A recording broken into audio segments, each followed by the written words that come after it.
তো গাইস সবার আগে টিকটক ভিডিওটা দেখো, তারপর এই ভিডিওর ফানি কমেন্ট পড়বো। Let's go. Happy birthday baby. तो चलिए शुरू करते हैं। গিফট খোলার ভিডিও কবে আসবে? গিফট আনবক্সিং করলে ডাক দিন আমাকে। গিফট আনবক্সিং দেখতে চাই।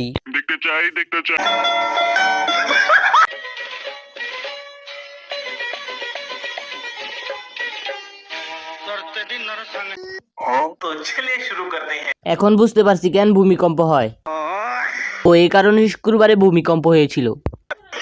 বন্ধুত্বের জন্য পাত্রী পাইছি, ওজন 9,09,999 কেজি। না যেমনই হোক আমার ওকেই লাগবে।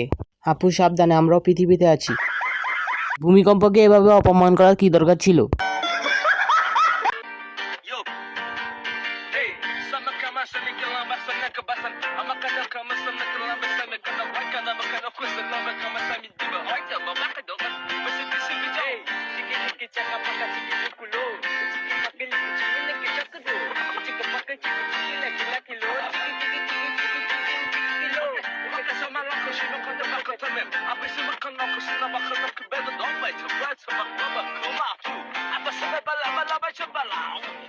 সেম রেলিক্স দ্বিতীয়বার গায়ে দেখান।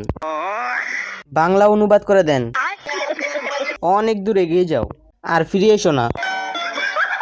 কয়েকটি ছেলে ভাবলো এখানে সবাই লাফ দিতে কেন ভয় পায়, তো এদের মধ্যে একজন লাফ দিয়ে দিল। সে যখন লাফ দিল সে জানতো না এটি তার জীবনের সব থেকে বড় ভুল হতে পারে। গর্ত অনেক গভীর ছিল, যা একদম সমুদ্রের নিচ পর্যন্ত ছিল। ছেলেটি নিচে যাচ্ছিল এবং তার উপরে ফিরে আসার কোনো সম্ভাবনা ছিল না। হঠাৎ সে আলো দেখতে পেল। আলো দেখে সে সোজা আলোর দিকে যেতে থাকলো এবং সে যখন উঠে আসলো তখন দেখলো সামনে জ্যাস্ট।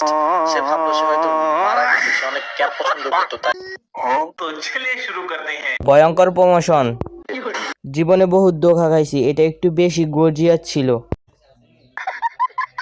তারপর কি ছেলেটা ক্যাপ কিনেছে? না, চয়েস হয়নি।